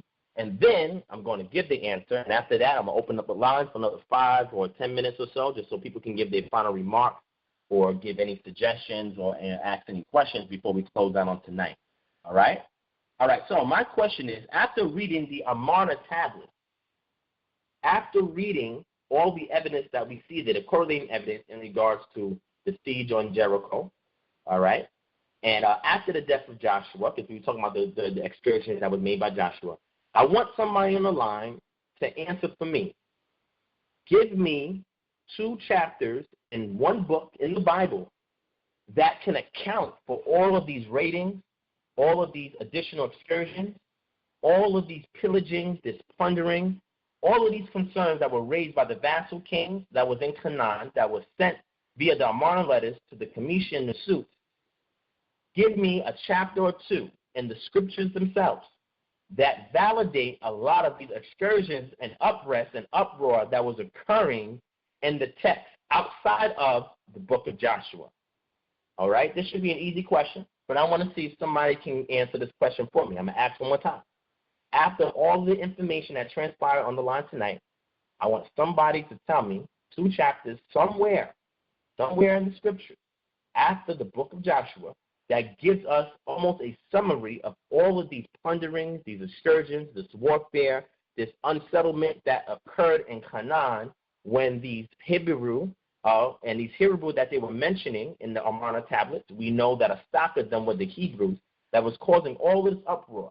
Do we have any correlating evidence outside the book of Joshua that gives us enough information of this unsettled land that was being uprooted and that was being attacked and sieged by these nomadic, who they considered nomadic foreigners to the area, or who they called the Hebrew? So I'm going to look at who's on the line tonight. I'm going to open up about 3 lines, and I'm going to see if somebody wants to answer this question. And afterwards, I'm going to answer it for you guys, and then I'm going to open up the line, and then we're going to sign off, all right? I'm trying to be off no later than 11 o'clock. All right, so looking at the lines on tonight, it's a great deal of people that's on the line on tonight, and I appreciate everybody for being here on the line tonight. I'm going to open up the mic, and I want somebody to answer this question. Now, if you do not want to answer the question when the mic is open, just say pass. You do not have to give your name or any personal information on yourself. Okay, we want to keep it anonymous because we don't want anybody to feel embarrassed for any answer or any question that they ask or feedback that they provide. All right, family? All right, so looking at the lines, the first line I'm going to open up tonight is caller 601-832. So caller 601-832. Do you want to answer the question or do you want to pass? Caller 601-832. Your line is open.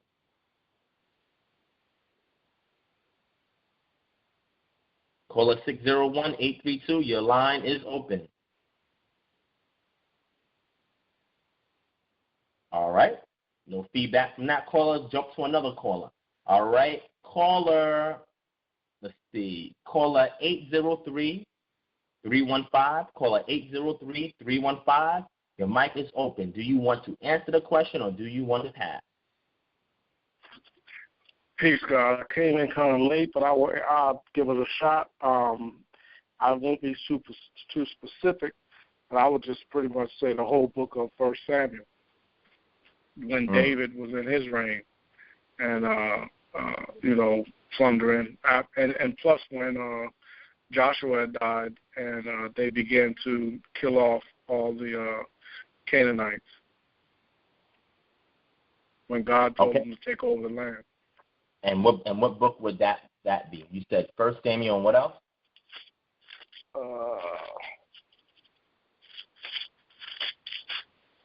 Well, you said skipping Joshua. I guess it'd have to be after Ruth. It'd have to be after. It have to be 1 and 2 Samuel.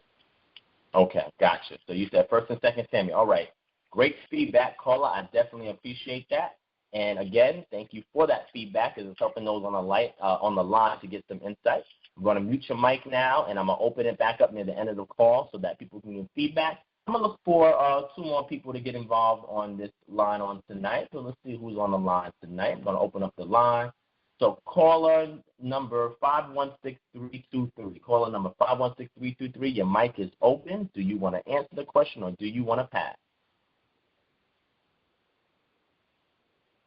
Shalom. I'm going to pass. My phone was giving me problems in and out, so I didn't hear everything. Oh, okay. Don't worry about that, caller. Everything will be recorded and posted on Facebook and on YouTube promptly so that people can go back and reference this series and this episode, and they can get more feedback to the question. Now, with that being said, I'm going to open up the last one more line to one more person to answer this question. I'm looking on the line now. I'm playing like Wheel of Fortune. Right, spinning the wheel right now. I'm going to see who it stops on. Let's see who we going to choose. All right, I see a caller 404-234. Caller number 404-234. The line is open. Do you want to answer and take a shot at the question, or do you want to pass? Caller 404-234. I would have to agree with the first caller you called on about the book of Samuel 1 and 2. Okay. All right. That was some great feedback there, caller, 44234. I thank you for your feedback. It was definitely very good because you and the previous caller also said 1 Samuel chapter 1. Now, I think you guys mentioned 1 Samuel chapter 1 because 1 Samuel chapter 1 It talks about Eli, and it talks about Samuel, and it talks about what was occurring in the land at the time before there was a king, right? Before we had Saul, or before we had Saul, and before we had David, and then Solomon, right?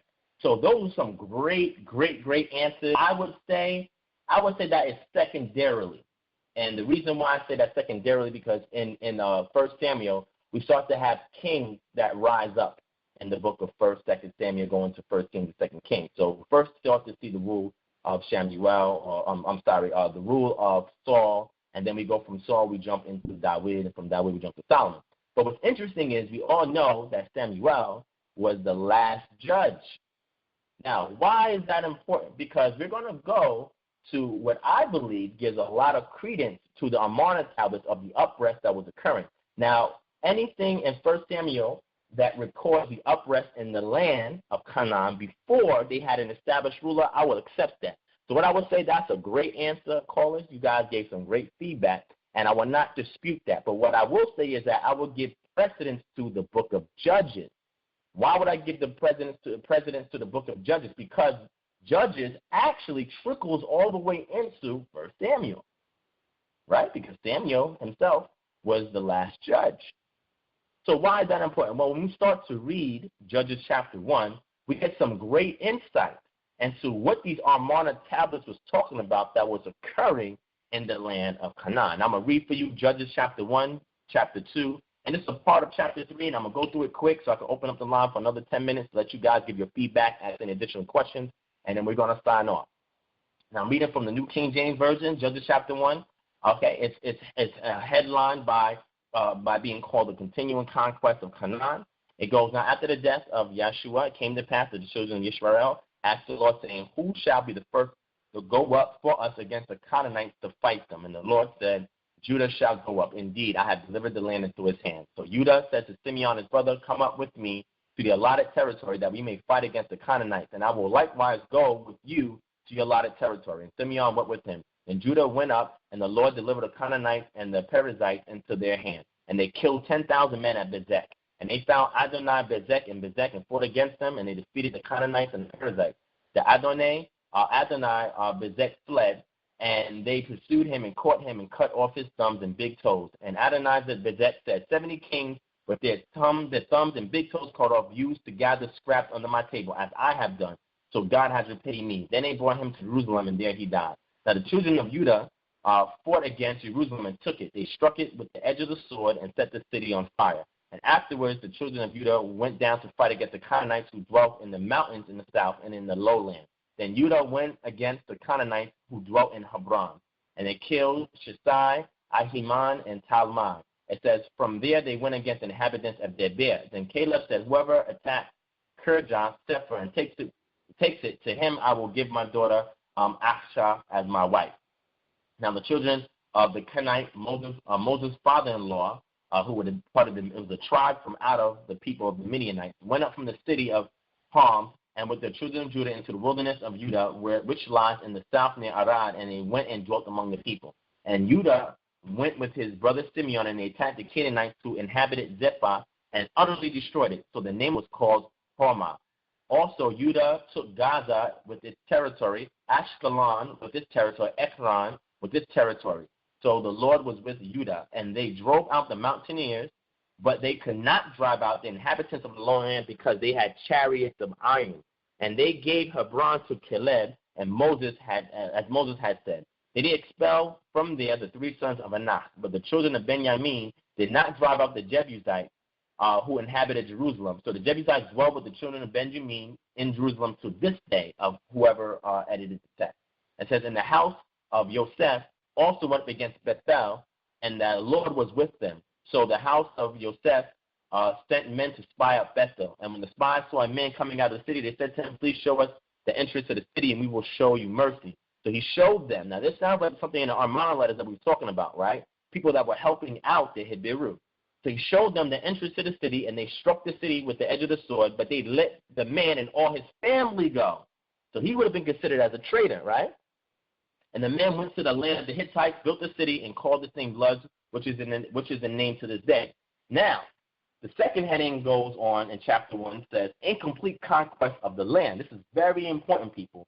However, Manasseh did not drive out the inhabitants of Beth-Shean and its villages, or Tanakh and its villages, or the inhabitants of Dor and its villages, or the inhabitants of Ibleam and its villages, and inhabitants of Megiddo and its villages. Megiddo, very, very important. For the Canaanites were determined to dwell in the land. And when you study history, especially the history of Megiddo, you'll understand why that was the case. And it came to pass when Yisrael was strong that they put the Canaanites under tribute, but did not completely drive them out. Nor did Ephraim drive out the Canaanites who dwelt in Gezer. So the Canaanites dwelt in Gezer among them. Nor did Zebulun drive out the inhabitants of Kitron or the inhabitants of Nahalo. So the Canaanites dwelt among them and were put under tribute. Nor did Asher drive out the inhabitants of Akko or the inhabitants of Sidon or Ahlab or Achzib or Helba or Aphik or Reho.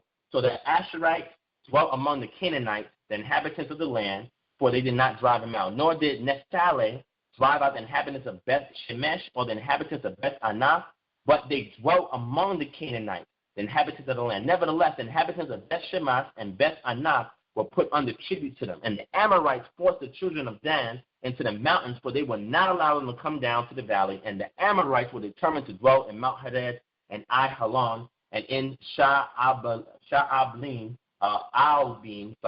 Yet when the strength of the house of Yosef became greater, they were put under tribute. Now the boundary of the Amorites was from the ascent of Akrabim from Selah on upward.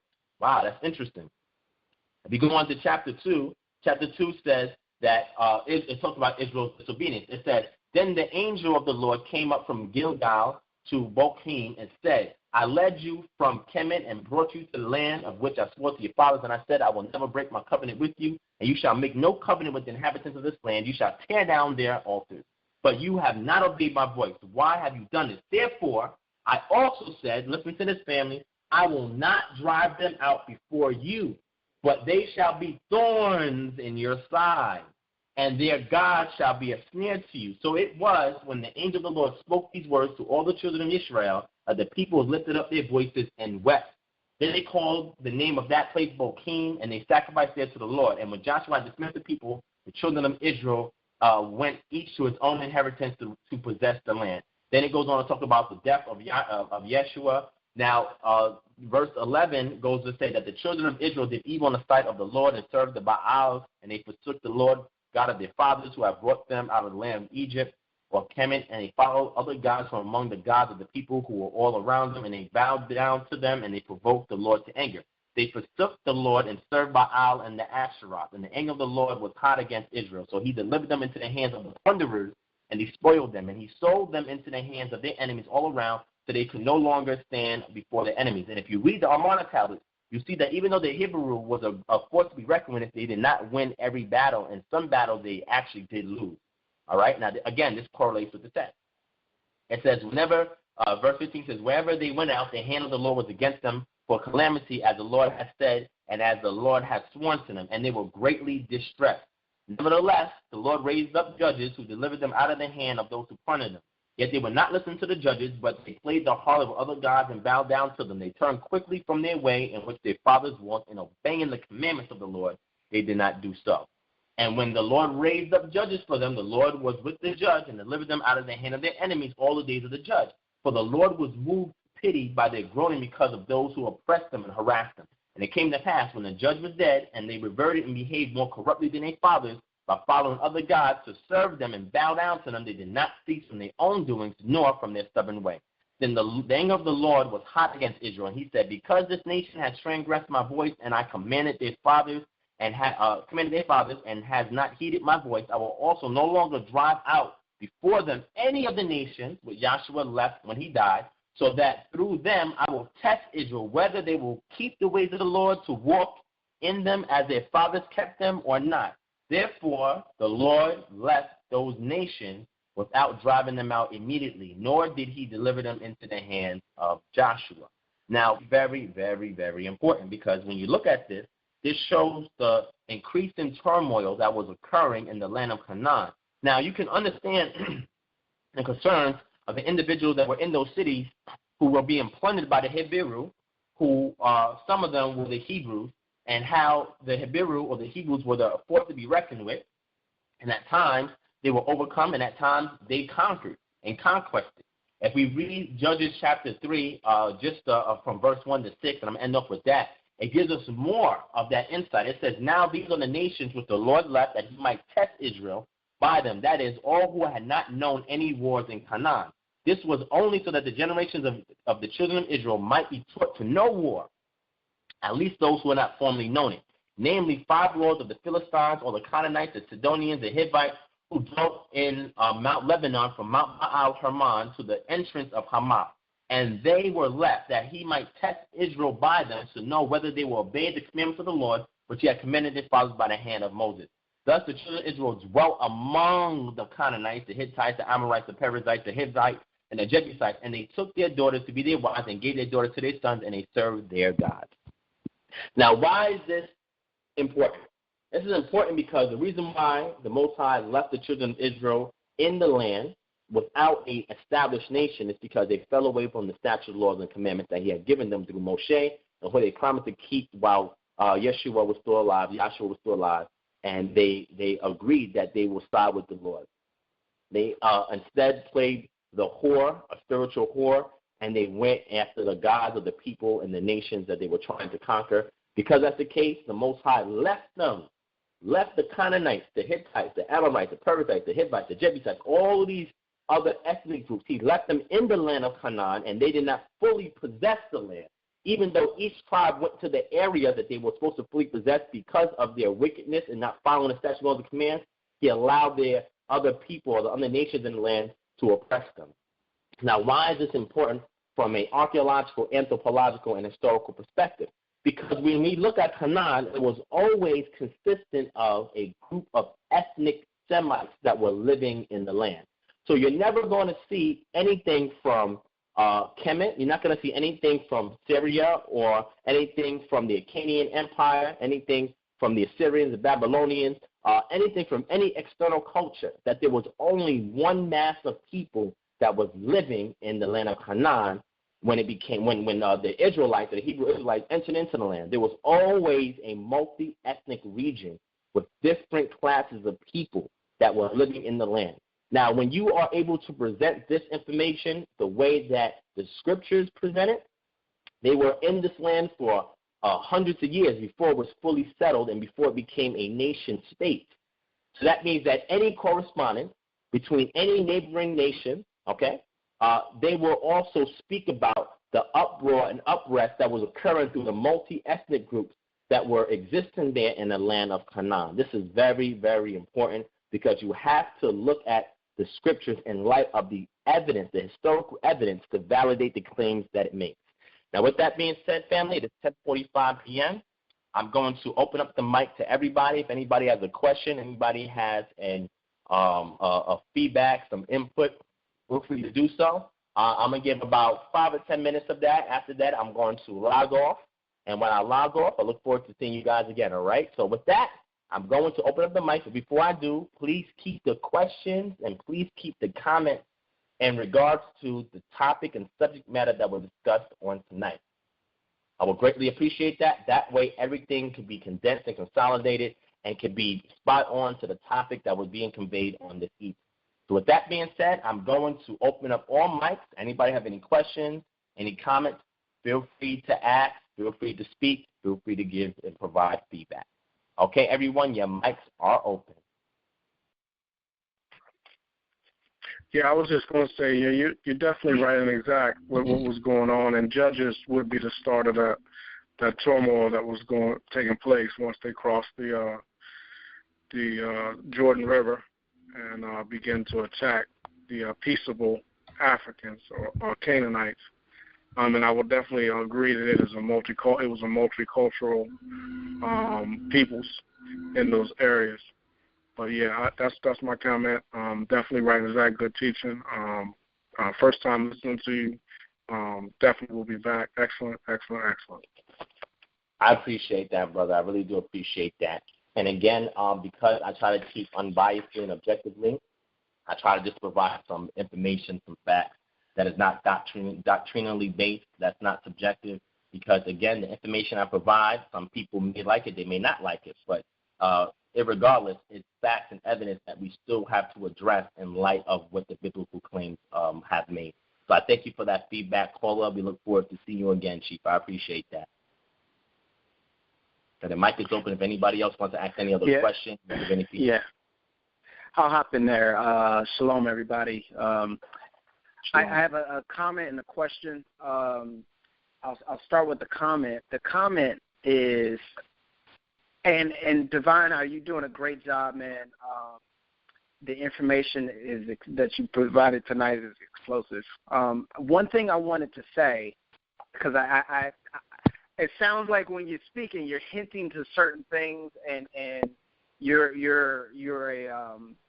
very well balanced without leaning to one side, but you're balanced with the information. But my point is that with our Hebrew Israelite brothers, with in particular the 12th tribe chart relating to the Native American Indians in South America, Mesoamerica, and the Americas, and finding Hebraic artifacts, ever since the time of Judges, Samuel, many of those books, we were intermingled with the Canaanites,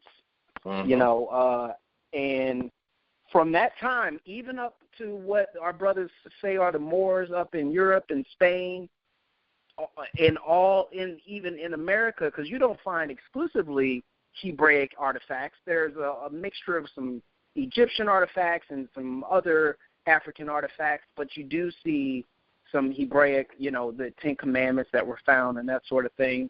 And so we just have to remember that we were intermingled with the Canaanites or with African people. Now, I'm not saying we're Africans. I'm just saying that we have to make sure that we account for that for credibility purposes. So not to be long-winded, my only other question, Divine, you got me on that? Yes, sir. I follow you 100%. I follow you 100%, King. And let me tell you, that was something that, and it's probably a little sidebar, that was something that, coming into this culture, that was something that was throwing me because of my studies and trying to be balanced and not being a part of a organization. I was seeing something very different from what my brothers and I just kept testing myself, and it was just bothering me. But that's another story. So the only other thing, man, how do we actually say that we are, or how do we actually give ourselves the title of Hebrews, or us being Hebrews, and would the Hebrews of antiquity, would they have called themselves that, or what? How are we getting and ascertaining and sticking, sticking that title to our identity or our nationality? All right. That's an excellent question. First, I want to say that was excellent feedback that you give, and I think that's something that a lot of us should take note, not because that is a personal perspective, but the text as it itself. I just read from Judges chapter 3, verse 5. It says, "Thus the children of Israel dwelt among the Canaanites, the Hittites, the Amorites, the Perizzites, the Hivites, the Jebusites, and they took their daughters to be their wives, and they gave their daughters to their sons, and they served their gods." So the text itself says that. We know that a lot of those who settled in Canaan were from the lineage of Ham. They were Hamites. So we see intermingling that is being done, and this is why all throughout the text you're going to see, even during this period, even when the kingdom was established, even when the kingdom was separated, even in captivity, you will continuously hear leaders keep saying the rhetoric, you need to separate. You need to stop marrying these other nations and stop worshiping their gods. Why is this thing so prevalent unless it was something that was taking place? Right. Now, that's very important, and we have to keep our minds on it because they were never 100% pure, because the text itself is very fair, and whether it was good behavior or bad behavior that the people have done. So I like to thank you for giving that feedback. You were spot on. In regards to the artifacts found with the Native Americans, I don't want to touch too much on that, only because it's not specifically directed towards this subject matter, but I will address the Hebrew question that you asked. Now, the Hebrew, word Hebrew in the Hebrew language is Ivrit, right? And again, this title was something that was used amongst the people. Now, because none of us were around at that time, we don't know for 100% certain if the people called themselves Ivri. Now we have to keep this in mind, and the reason why I said this is because if we don't have any corroborating evidence from any other culture who knew these people to be Hebrew, right? We don't have that information. We only have it from the text itself. Anytime when you have an oddity like that, it indicates that there was an internal term that the people used amongst themselves. Now, at what point in time did they call themselves that? We don't know, because there's no other corroborating evidence from it except for the text itself. But when we look at history will call them a smorgasbord of different names. Okay, they will call them the Habiru, which we just saw on tonight. They will call them the Shashu of Yahoo. Okay, they will call them the house of Amri. Okay, or the Moabite Stella will also call them Israel, or even mention their god Yahuwah, and you have it in the Paleo-Hebrew script. Okay, you have the Assyrians calling from the house of Amri and talk about Yehu, making a tribute to him. So you have all these other nations calling them these different varying names and giving them these different titles, because this Hebrew word, Ivri, or the crossover, was an internal term that was used amongst the people, but those on the outside had labeled them much differently. The reason why this is important is because the story of the Bible does not contradict history if you read it in its proper light.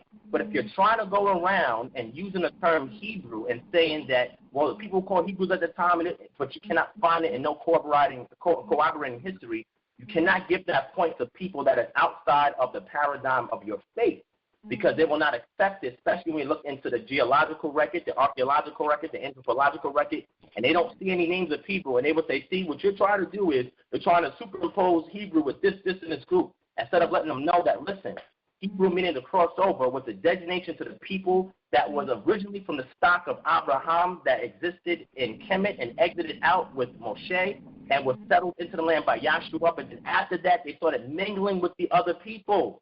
Now, remember, the text in Judges said they gave their daughters to be their wives, and they gave their daughters to their sons.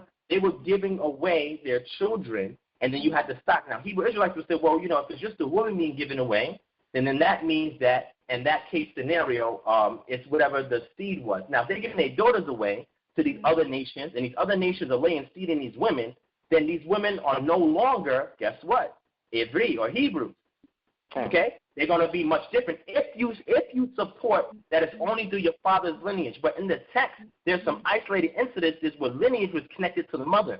And I will get with that on another later. You got to get that. You got to get that. Well, the reason why I say this is important is because I'm not here trying to give any of my personal perspective. What I am talking about is facts. And the one thing about facts is the person who is bestly scholared to handle a situation is somebody that runs toward the fact and not away from it. So that's why I'm able to speak to people of different faith groups and use the Bible as a text, not only to validate my particular worldview, but also to help corroborate history. Did you know that a lot of information about the Hittites were not known except from the biblical literature, and then later when they did recent excavations, they found out all this information about the Hittites that nobody knew about previously?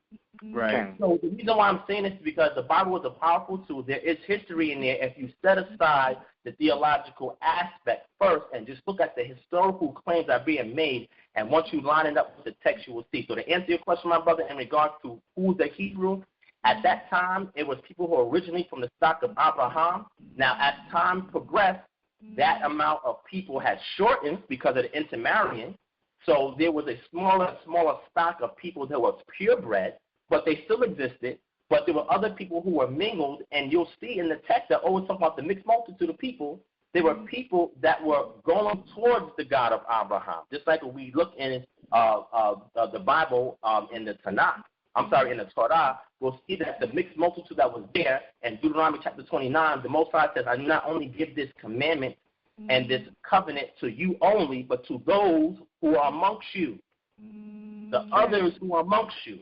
So culturally speaking, Hebrew deals with a culture of a people who were originally from the stock of Abraham, but as time progressed, a lot of that got watered down because we've been in various captivity, but it's ultimately the people that bear the spirit of Ivri, those who have crossed over from the worldly sense that they were considered pagan. Again, the word pagan is not really a proper connotation to what the term means, because it actually means country dweller. You actually study the etymology of the word, but they call them country dwellers because they were outside the camp of Israel. So the reason why this is important is because we have to put everything in its historical context and its contextual context. And what we do, we'll see that the scriptures themselves lined up with all of the external testimonies to what occurred in history, thereby giving us validity and conveying our particular faith system to those who don't subscribe to it. So I think I want to add one thing to that, and this is for salvation purposes, and really quick. It's important, based on what we discussed tonight, it's important, man, when we get to the New Testament, that we don't have this supremacy complex about Israel, our ethnic Israelites, because there was always mixture and admixture even from the Exodus. And we know that those that came out of the Exodus was a quote-unquote mixed multitude, you know, and as long as they abode by the word of the Most High and they got circumcised and they were counted in, and that same thing we see in the New Testament. So we got to just be careful with that. So I'm gonna fall back a little bit. Yeah, I appreciate that, King, and I hope to see you again on the next episode, all right? Absolutely, man. I was the guy in the car last time, man. So I was, you know. Oh yeah, I remember that dude. I remember. Yeah. All right. Brother Divine, I have another comment and a question. Yes, sir. Okay. And it kind of builds off of what you guys were just, the information you guys were just going over. And I was just going to say, with 70 individuals coming into Kemet, and then over. You know, we say 400 years, but I'm not sure about that number. Then we have 600,000 to 1 million people come out, and we know that they were, you know, breeding with the Egyptians or the Cometians over that time period. And then we know that Egyptians came out with them, with the Harbinger or Israelites, if you want to call it that. And then also they mingle with Midianites. They mingle with, I'm sure, Ammonites. They mingle with Moabites. They mingle with Jordan or Basher before crossing over. Again, it kind of goes back to how can you really call, you know, them? I mean, it was a derogatory name anyway. The people that crossed over, you know, the crossover people, and then. Also, you mix with Canaanite. You begin to mix with the people of Canaan.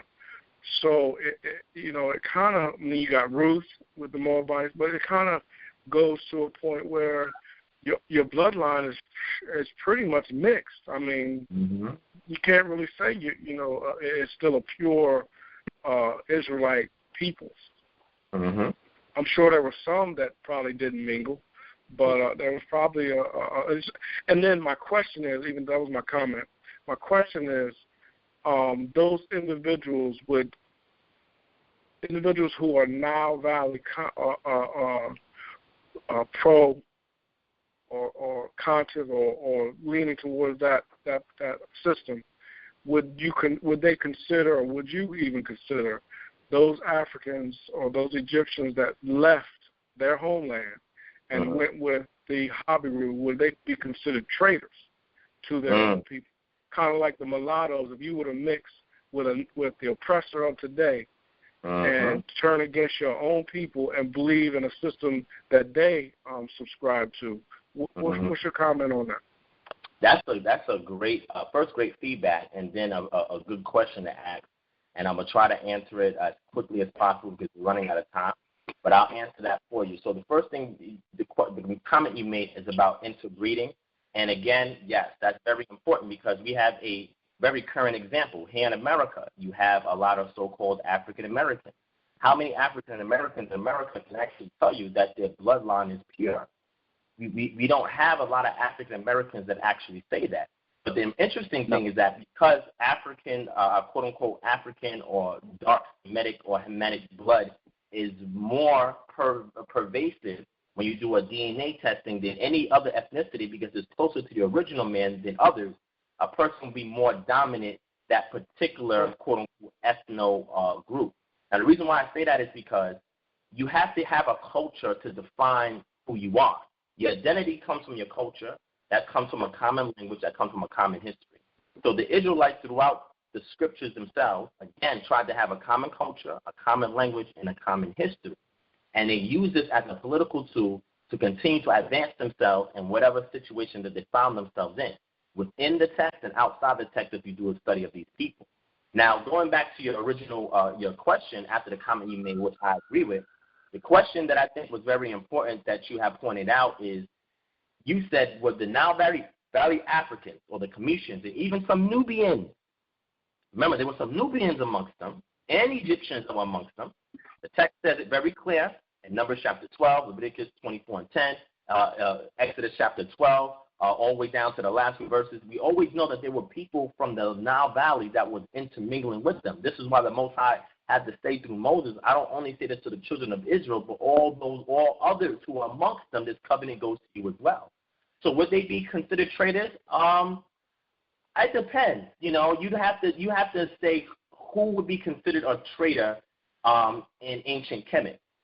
A traitor more than likely will be somebody of nobility, right? You won't have so many people in nobility that will leave out with some foreigners, knowing that that was a political issue with Amos I and all of the 18 dynasty rulers at the time. A lot of nobility were not leaving the land and going into Canaan. Now, some nobility were established in the land of Canaan to oversee the excursions that was done by the 18th dynasty. But if it was an average person, let's say if there was an agriculturalist, or let's say the person was a shepherd of some kind, or somebody that worked with pottery, or let's say that was a common mason, it was mostly these people who, for some reason, grew a great relationship with other people that existed in the land with them, were the ones that mostly left out with them.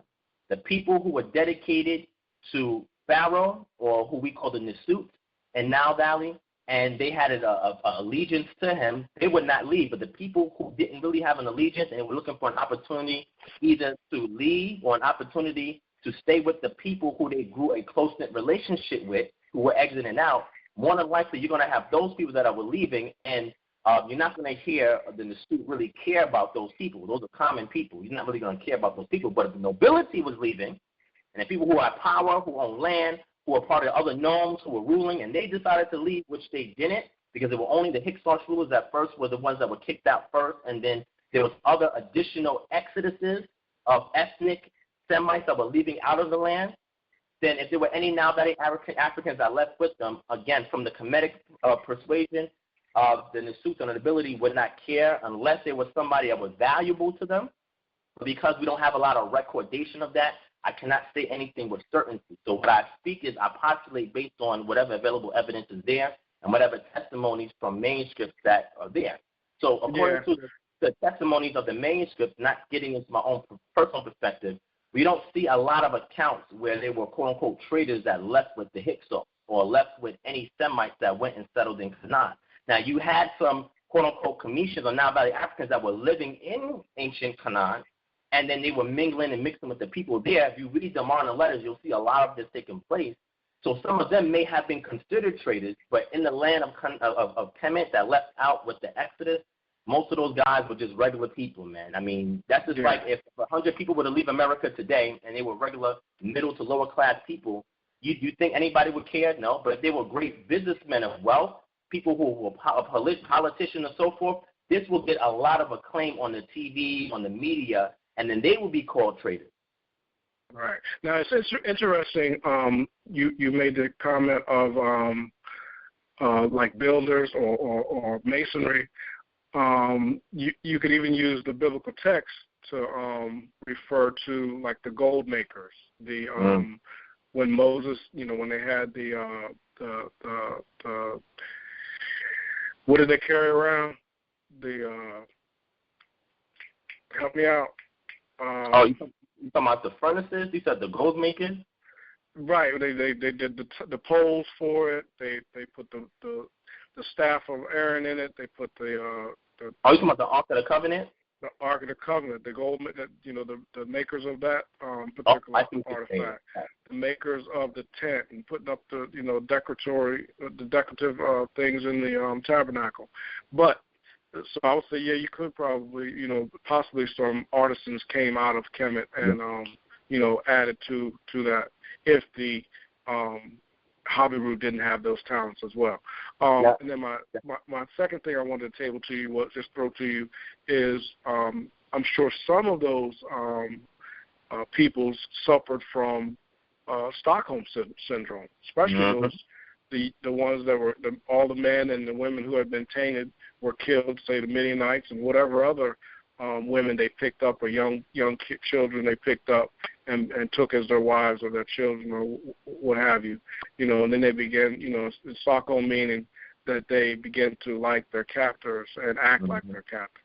And I agree with that, because what I would say to add to that, and I'll close out, is that the reason why what you're saying is true in regard to artisans, because when we read the text in Exodus chapter 12, before they left out, they got a lot of gold, silver, and other items from the Commission. So the Hebrews that were leaving out, a lot of the things that they were able to have in the desert with them or the wilderness, they can accredit to who? The Commission. Because the scriptures say that they gave them their gold. They gave them a lot of different items before they exited out. So the reason why that's very, very important is because the people who were contributing to their society, the common people that had left with them, on the Commission side, they started with people they probably had a strong relationship with, or some of them were probably looking for another opportunity somewhere else, and they didn't like maybe the rules of ancient Kemet, and they decided to leave out when they had the opportunity to do so.